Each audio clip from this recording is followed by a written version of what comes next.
নমস্কার। তালের পোড়া পিঠে বানানোর জন্য তালটাকে ভালোভাবে ছেঁকে পাল্প বার করে নেব। তারপর পাল্পের মধ্যে স্বাদমতো লবণ, চিনি আর কালো জিরে দিয়ে ভালোভাবে মিশিয়ে নেব।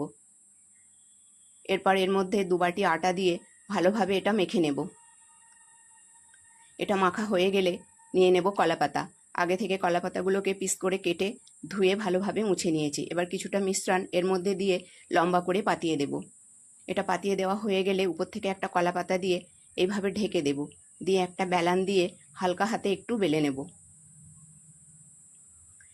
এরপর গ্যাসে একটা চাটু বসিয়ে এই বেলে রাখা কলাপাতাটা এর মধ্যে দিয়ে দেব।